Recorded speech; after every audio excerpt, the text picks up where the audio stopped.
The Eye of Terra, also known as the Ocularis Terribus, Anathema Nonplus Ultra, or the Ocularis Malifica, is a massive warp rift. Within its bounds, the warp coexists with real space, and the legions of chaos reign mostly unchallenged. It is located at the edge of the galaxy, to the galactic north and west of Terra, in the Segmentum Obscurus. Old star charts all came to map the Eye of Terra with the legend, "Abandon hope, all ye who enter here." The Eye of Terra is not a natural phenomenon, as it was originally created by the Old Ones during the War in Heaven, over 60 million years ago. What exactly the Old Ones did to blow a hole through reality itself remains a mystery. Though the Necrons would later seal the Eye of Terra, it was reopened by the psychic shockwave that accompanied the birth of the fourth Chaos God, Slaanesh, during the fall of the Eldar in M30. The shock of the birth was so great that it could not wholly be contained within the warp, but spilt out into reality through the minds of the Eldar. Consequently, the Eye covers most of the region of the former Eldar Empire. Other zones of overlap were created, but the Eye is the most significant. Sometime at the dawn of the Imperium, but before the Horus Heresy, the rift was discovered by Imperial explorers in what was presumably a fairly remote region of the galaxy, and Imperial scholars named it Cygnus X1.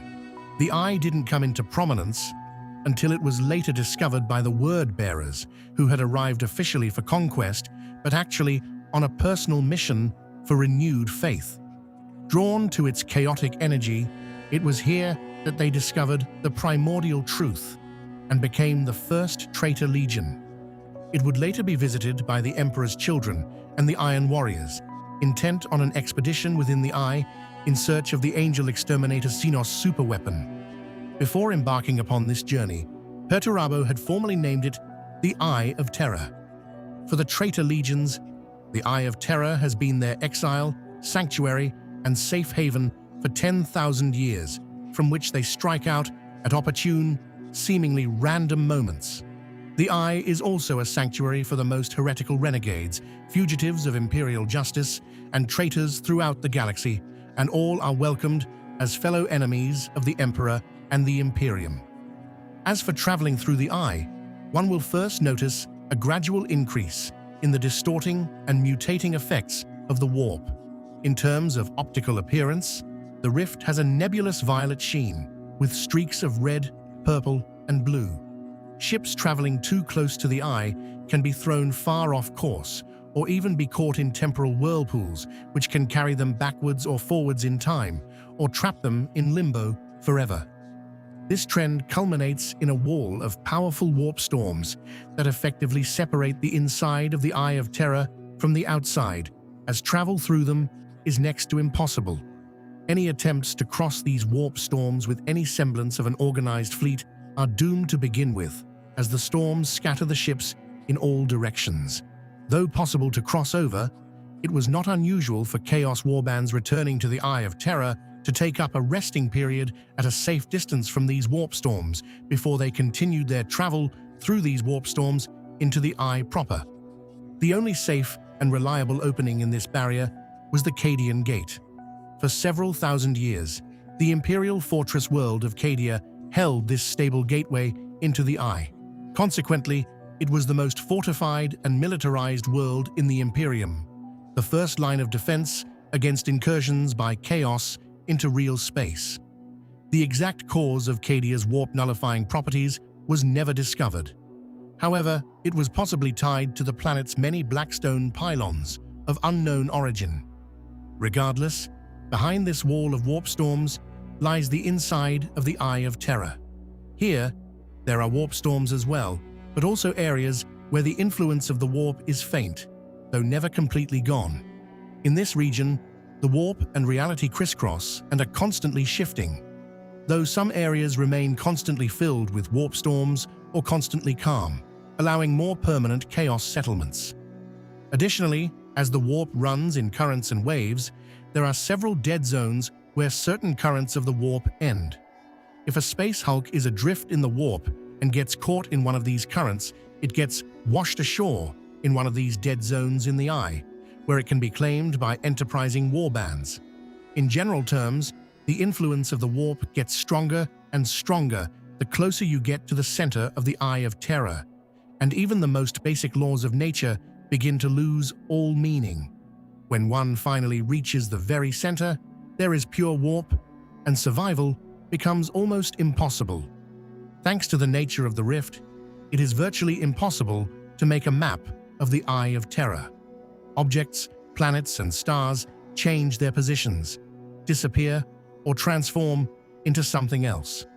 Very few locations in the Eye have a fixed position, and out of those, most belong to the most powerful demons and demon princes.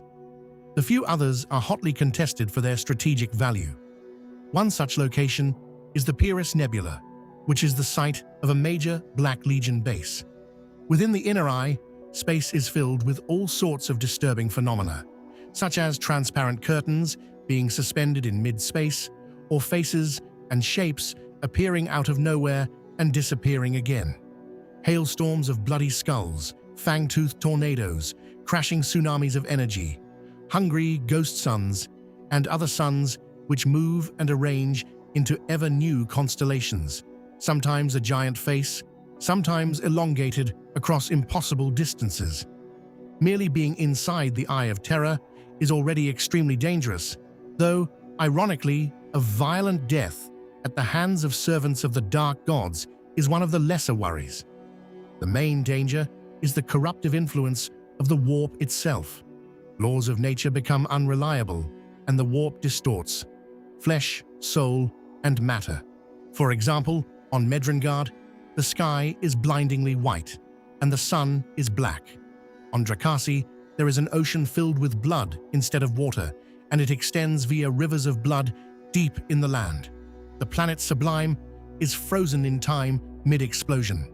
The planet is shattered into thousands of fragments, which simply levitate, suspended in space. The planet of Sorcerers is covered with impossible landscapes that change constantly. Mortals within the Eye, constantly exposed to the effects of chaos, are physically warped so their bodies come to reflect their flawed natures. Furthermore, thoughts in the region can impact reality, though always at a price. Unfettered imagination is a very dangerous thing in the Eye of Terra, for it takes a disciplined mind to prevent these manifestations of the warp from getting out of hand. After the Horus Heresy, when hordes of traitors sought refuge in the region, those weakest of mind and least disciplined were very quickly culled, killed off by their own thoughts and fantasies running rampant. This latent psychic effect is responsible for much of the monumental architecture in the Eye of Terra, such as landscapes of skulls or fortresses fashioned from bones. These monuments were not built, but rather manifested by the warp, reacting to thoughts of mortals. For instance, the dark Mechanicum forge world Gallium is covered with smelteries and forges, operated by robotic slaves with clockwork bodies. None of this industry was built.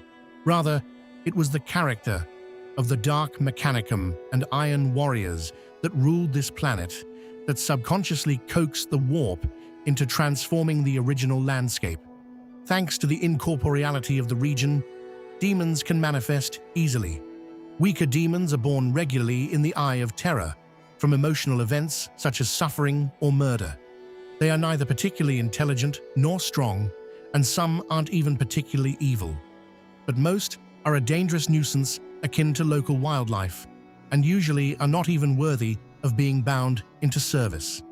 Many warbands regularly send out hunting parties on patrol to get rid of them. The constantly waxing and waning presence of the influence of the warp places a large strain on the minds of psychers. In the Eye, resistance to chaos is futile, for even the strongest mind will eventually break.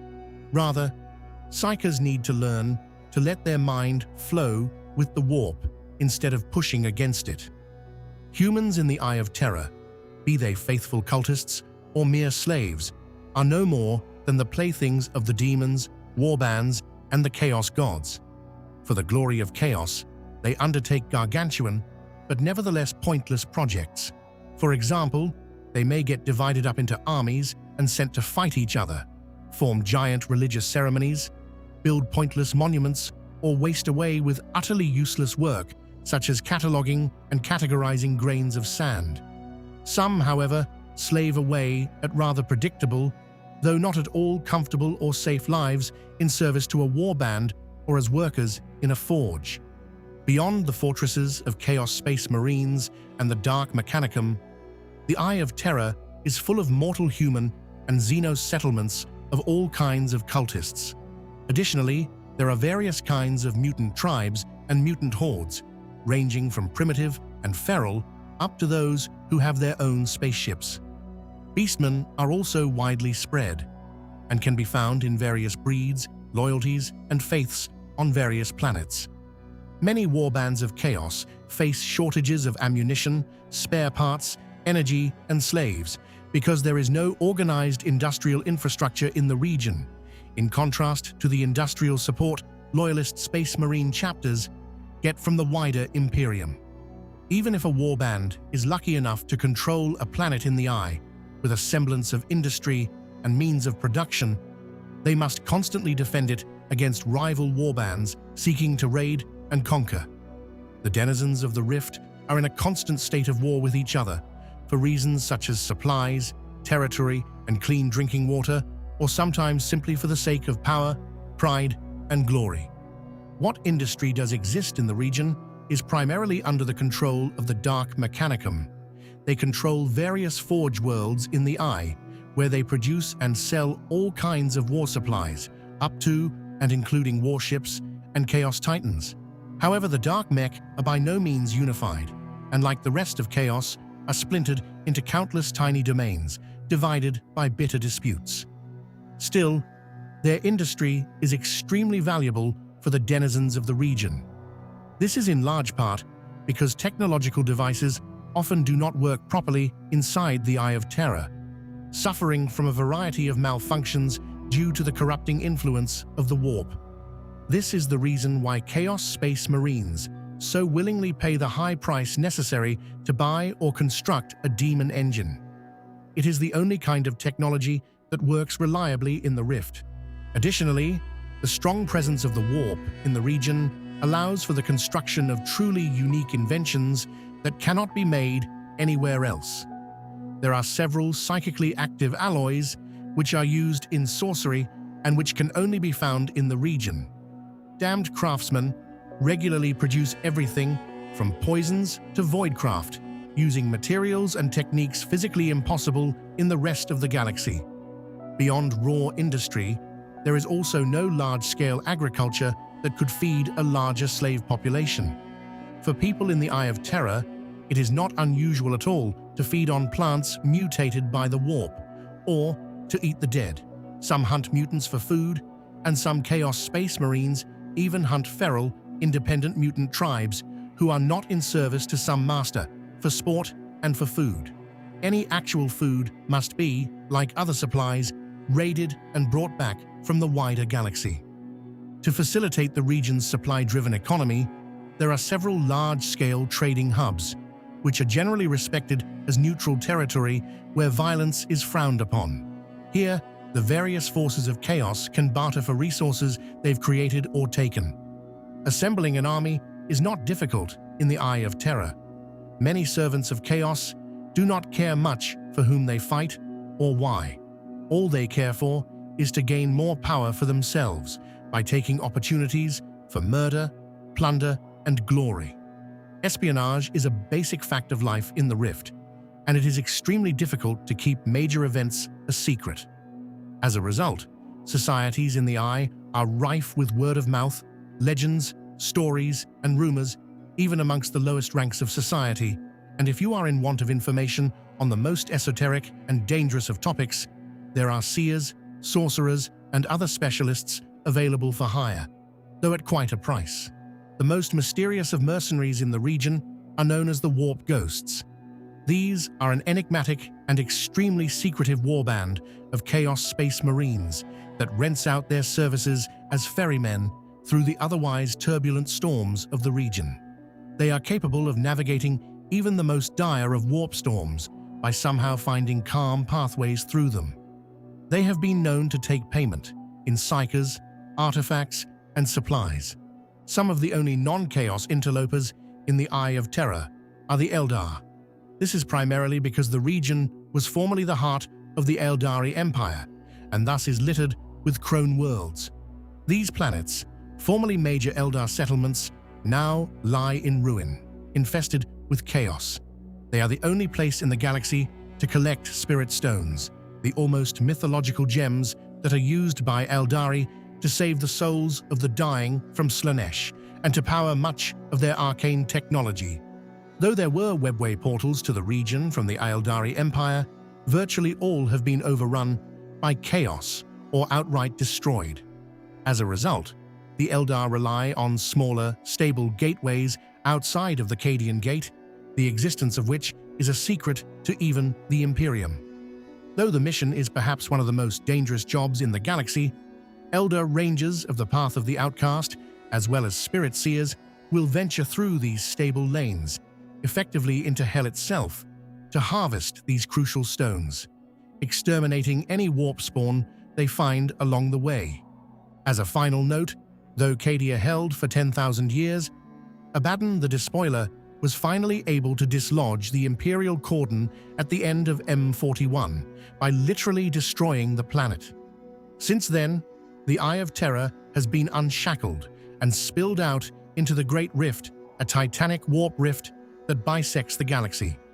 Additionally, with the Cadian Gate in ruins, the forces of the Eye have a much easier time leaving, and now threaten the entire region with ferocity. Thank you for listening to this entry from the Warhammer 40,000 Lexicanum.